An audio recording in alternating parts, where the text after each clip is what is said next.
Te habría gustado mucho mi hermano si lo hubieses conocido. Soy el menor de 4. 2 han fallecido. Queda el hermano mayor, Sergio, tiene 62 años, si no me equivoco. 62 o 63. Y yo que tengo 30. Pero uno de ellos, amé siempre a mis hermanos, pero uno de ellos te habría encantado. Porque siempre tenía un chiste a flor de labios. Y era de esos parientes que Dios nos regala, esos familiares que Dios nos lo da para que las fiestas no empiecen hasta que ellos no llegan. Son esos que son el alma de la fiesta. Él podía hacerse amigos de cualquiera, tenía un carisma que supongo que había heredado de mamá, de la vieja que siempre fue artista, y él creo que tenía ese alma de artista. Y tenía una simpatía, arrollador, fue predicador, ¿saben? Y uno de los buenos, un gran pastor. Fue un predicador, un pastor, un hombre de Dios. Y un día su iglesia atravesó una crisis. Él no era el pastor principal, era uno de los pastores asistentes, técnicamente. Y el hombre falló, su pastor falló. Por alguna razón él no lo pudo superar. Por alguna razón se apartó del Señor y se fue de la iglesia. Primero dejó la Biblia, después dejó la iglesia, después dejó la comunión con el Señor y se fue para nunca jamás regresar. Al poco tiempo nos enteramos que volvió a tomar, que volvió a beber, y el alcohol hizo estragos. Empezó a adelgazar, empezó a estar triste, cada vez más gris. Las últimas veces que lo vi era la sombra de aquel Daniel a quien tanto yo quería parecerme cuando iba a ser grande. Y en el año 2013, 2 años atrás, promediando mayo, mi hermano mayor me llama y me da la noticia de que había tenido un infarto irreversible, obviamente un infarto masivo, y había partido, había fallecido en la ambulancia mientras que los paramédicos intentaban darle oxígeno, respiración. Daniel Marcelo Gebel, le dediqué el más reciente de los libros. Y yo he tratado de imaginarme los minutos finales de mi hermano viajando a alta velocidad por una ruta oscura en Buenos Aires, en una ambulancia, en una madrugada, con médicos dándole oxígeno. Y me preguntaré por siempre, o no sé si por siempre, sino hasta que esté allí en la eternidad, me preguntaré si tuvo esos minutos que él alegaba que iba a tener. Porque toda la familia, el resto que seguimos siendo cristianos, le decíamos: Daniel, ¿qué tal si tienes un accidente? ¿Qué tal si pierdes la vida? Tú has predicado, no te tengo que contar el mensaje de salvación. Y él decía: no, yo sé la verdad y sé que estoy haciendo las cosas mal. Sé que estoy fuera de Dios. Sé que mi vida no está correcta, pero estoy seguro que Dios me va a dar unos últimos minutos para arrepentirme. Y yo le decía: ¿y qué si no te da esos minutos? Dios me lo va a dar, tranquilo, Dante. ¿Qué si no te lo da? No, Dios me lo va a dar. Así que se imaginan que lo primero que pensé es si tuvo esos minutos antes de morir. Me lo imaginé a Daniel con la última imagen que se llevaría de su paso fugaz por esta tierra, que era el techo de una ambulancia y unos cuantos desconocidos sobre él intentándole dar oxígeno. Y tal vez tu corazón no esté dando su último latido, pero sí hoy llegaste a este servicio con tus últimos ahorros, la última solución, la última pizca de café, el último crédito, la última oportunidad, el último análisis. Siempre llegamos a lo último de algo, la última onza de paciencia. Tenemos temor a que nos demanden, temor a terminar últimos, temor a perder los ahorros. Ese bulto en el pecho o en el antebrazo nos produce cierta preocupación. Ese lunar no nos gusta nada. Ese tipo que se mudó en la cuadra no nos da tranquilidad. Y entonces empezamos a tener miedo, empezamos a tener temor. Y decimos: ¿qué tal si se me agota lo último que tengo? Nos llenamos de ansiedad. El miedo te encierra en una prisión y no puedes salir nunca más. Eso es lo que logra el miedo. El miedo nunca logra otra cosa que meterte dentro de una prisión y no te permite salir, ni ser feliz, ni ser libre. Ahora imagínate un día, un solo día, solo un día sin temor, un día sin miedo. sin temor al fracaso, sin temor al rechazo, sin temor a la tragedia. Imagínate un día sin pensar que algo le pasará a tus hijos, que te faltará dinero, que no vas a comer mañana, que podrás pagar el mortgage. Un día sin temor alguno. Tú dices, wow, nunca lo había pensado así, creo que sería muy feliz. Y por eso el Señor preguntó, ¿por qué teméis? ¿Por qué tienes miedo? ¿Por qué tienen miedo? Lanza la pregunta a los muchachos que estaban mojados y empapados en medio de una tormenta. Preguntarle por qué tienen miedo en medio de una tormenta atroz es como que un nadador le pregunte a otro, ¿por qué estás mojado? Porque es lógico que tenga miedo. Se supone que estamos en una tormenta y se supone que tengamos miedo. Los hombres escuchan la pregunta y están muy serios. El crucero acaba de convertirse en una pesadilla aterradora. Y así es como uno de ellos recuerda el viaje. Dice, luego el maestro Jesús subió a la barca y lo siguieron los discípulos. De repente se levantó en el lago una tormenta tan fuerte que las olas inundaban la barca. Mateo 8:23. Escuchen este detalle, no se lo pierdan, por favor. De repente, una gran tormenta se desató en el mar. No todas las tormentas vienen de repente. En la pradera los agricultores ven los cambios de nubes y dicen, me parece que va a llover. Los que saben de tormentas dicen, mi mamá decía, me está doliendo la cadera, va a llover. Nunca supe cómo se conectaba la cadera con el clima, pero no fallaba la vieja. Era un barómetro.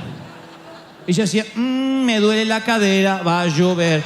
Nunca usamos servicio meteorológico. La gente venía a decirle, Nelly, ¿le duele la cadera? Sí, ¿para cuándo? Para mañana. Y se venía la tormenta.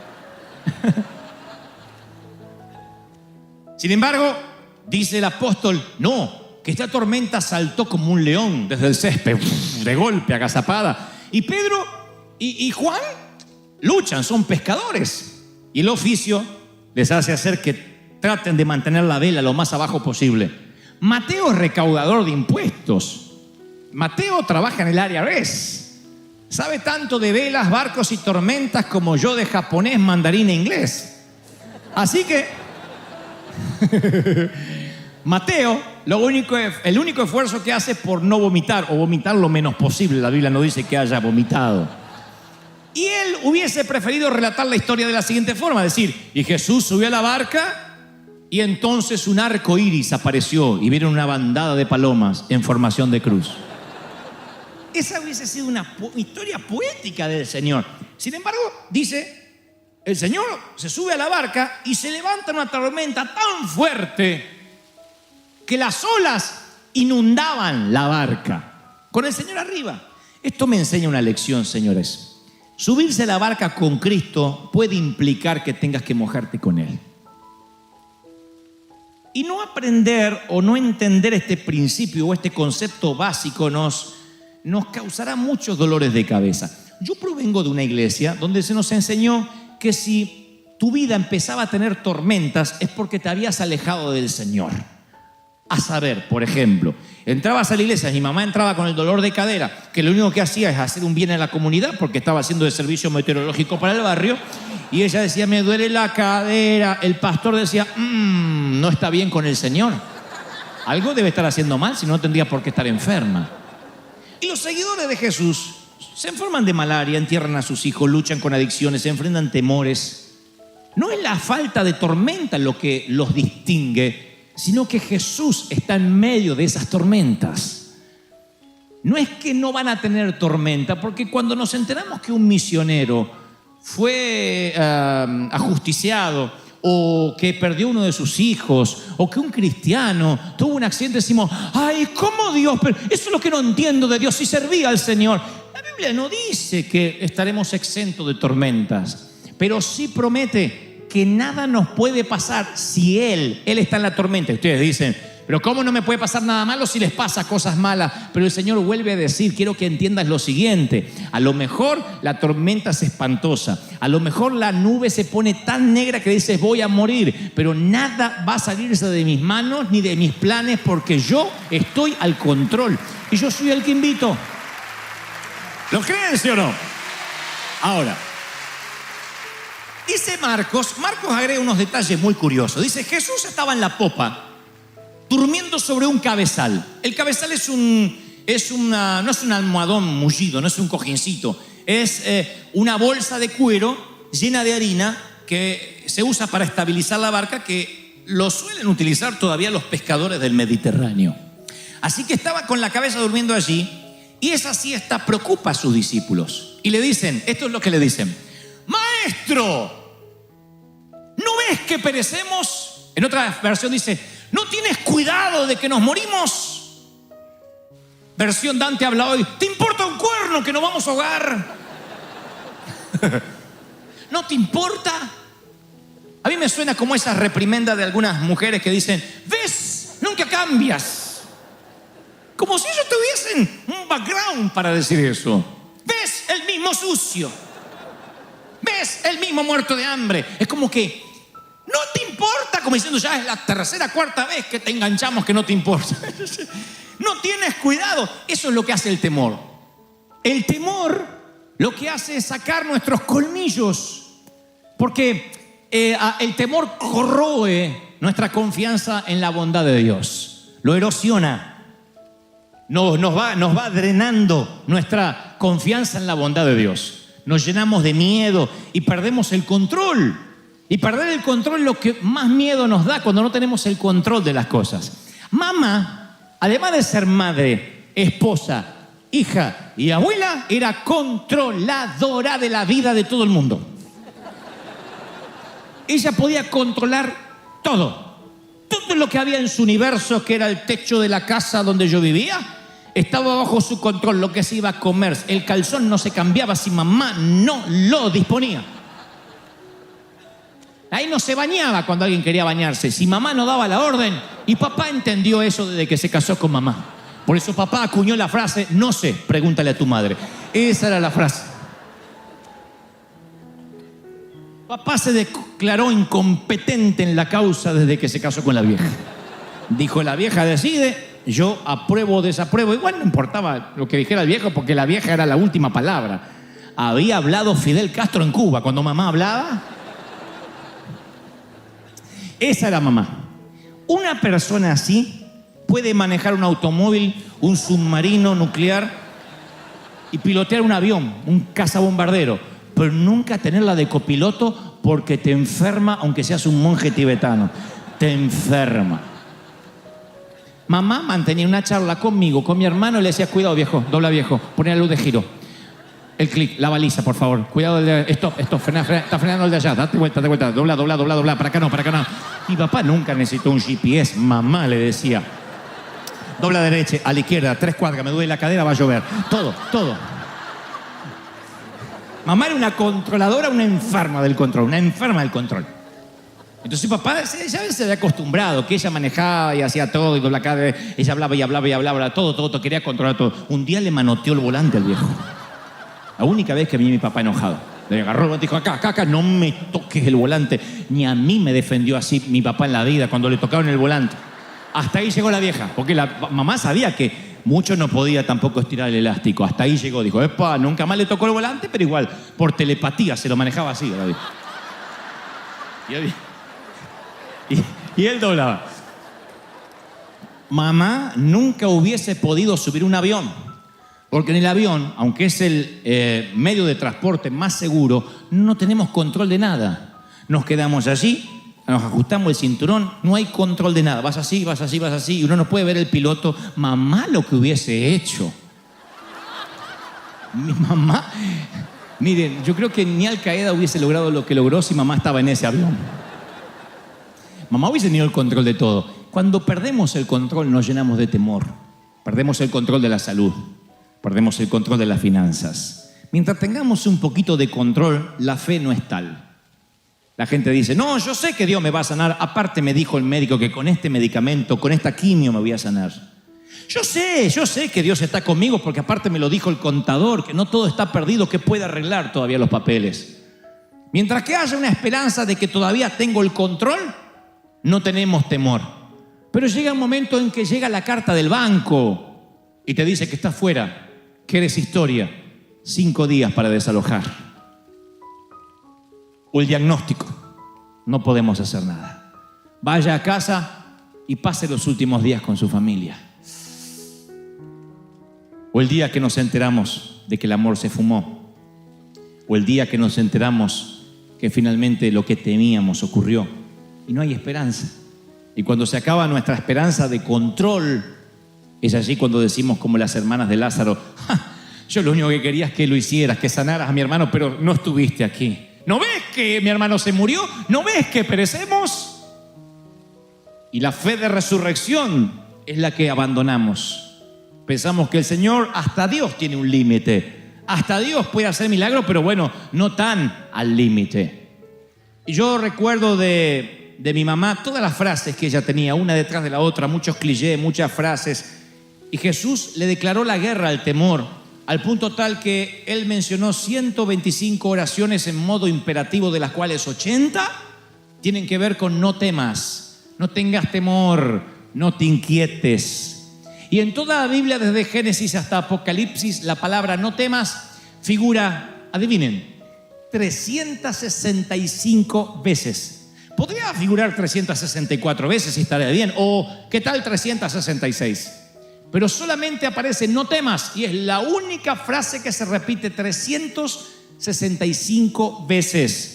Eso tiene que tener una explicación, y la primera que se me ocurre es la que se te está ocurriendo a ti también. Hay un no temas para cada día del año, desde el 1 de enero hasta el 31 de diciembre. No temas, no temas, no temas. Alguien necesita oírlo. No tengas miedo. No teman, ustedes valen más que muchos pajaritos, le dice el Señor a un grupo de gente. No teman por lo que habréis de vestir o de comer. Menciona en otro mensaje. Y como si no tuviera otro tema, más adelante dice: no temas, cree solamente.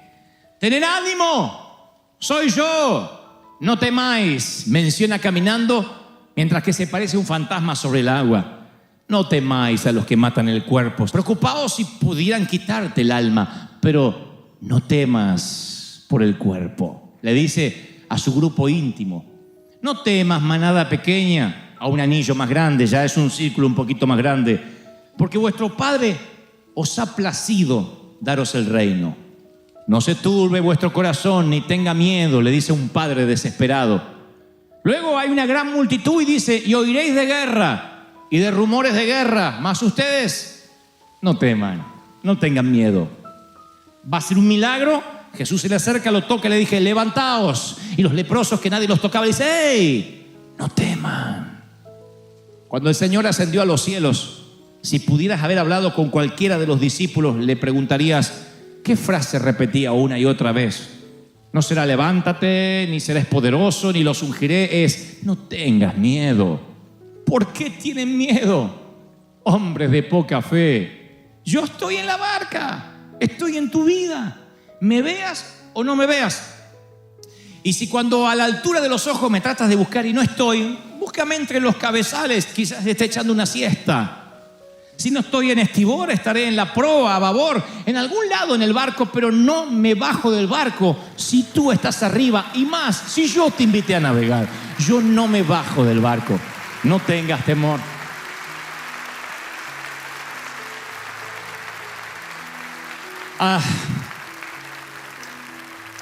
Cuando era chiquitito, 6 años de edad, insistí por mirar una serie de televisión en la República Argentina que era conducida por un actor y además guionista llamado Narciso Ibáñez Menta. Pueden buscarlo, googlearlo, Narciso Ibáñez Menta. No era tanto las teleseries que producía en Argentina, sino la forma de presentar. Él aparecía con una vela en la mano, con una capa negra, tenía una barba en punta, flaco, esquelético, y decía: voy a presentarles una historia que le pondrá los pelos de punta.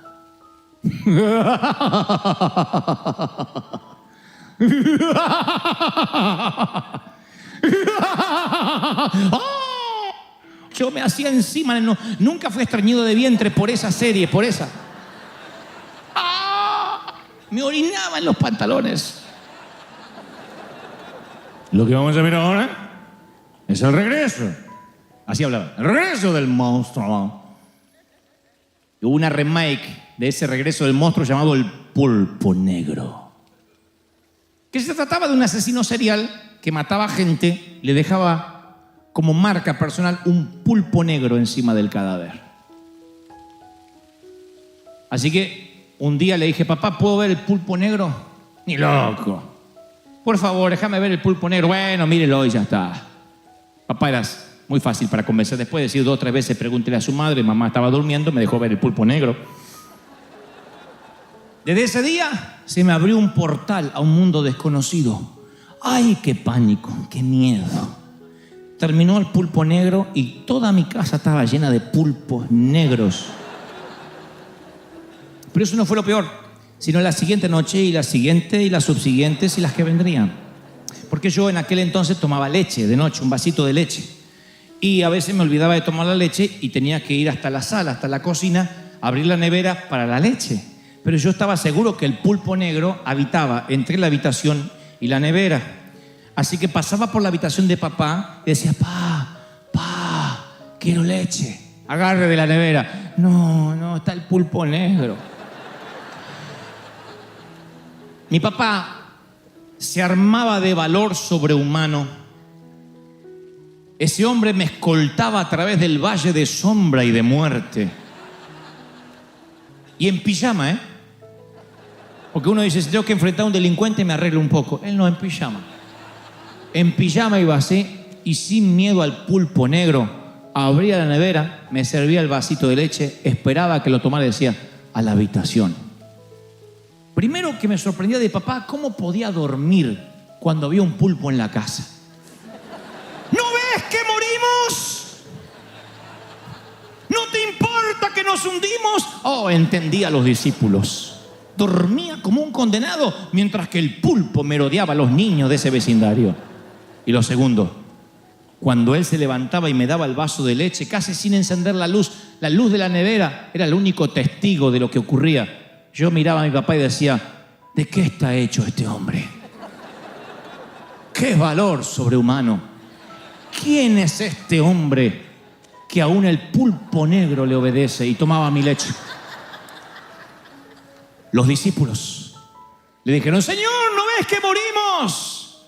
Y él se levanta, aquíétate, mar, y detiene los vientos.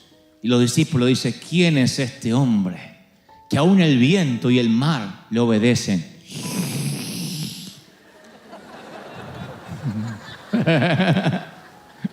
¿Entendieron? El Señor ve tu tormenta, tu crisis, como mi papá, el pulpo negro. No tienes que tener temor. Él se levantó, reprendió los vientos y al mar y le dijo, aquíétense. Y ellos dijeron, wow, ¿de qué está hecho este hombre? Mis queridos, ese Dios que transformó una tormenta en una cálida tarde primaveral, estoy seguro que le dio una oportunidad a el Daniel, a nuestro Daniel, a mi hermano. Yo estoy seguro que él lo último que vio fue el techo de la ambulancia. Pero lo próximo que vio inmediatamente fue el brazo del Señor rescatándolo. ¿Por qué lo sé? Porque no importa cuánto dure una tormenta, si el Señor está allí. Y mi propio hermano decía, yo sé en lo que he creído. Sé que estoy haciendo las cosas mal, pero sé la verdad. Mi otro hermano mayor, Sergio, me llama hace unos meses atrás y me dice, Dante, yo no soy místico, no soy de tener sueños, pero soñé a Daniel, o lo vi, lo visioné. Dijo, entró por la puerta de casa y no estaba flaco como cuando murió. Estaba como cuando tenía 20 y tantos años, con esos dientes blancos todavía. Y estaba vestido de blanco al tono, con un sombrero de capitán, como quien se va a navegar en un plácido velero en el mar Caribe. Entró y me dijo: Sergio, dile a todos que llegué y los espero. Y luego se dio vuelta, dice, y vi su espalda grandota, porque yo siempre lo veía flaquito a lo último, y él estaba con su espalda así, derechito, como un capitán, derechito así, se fue.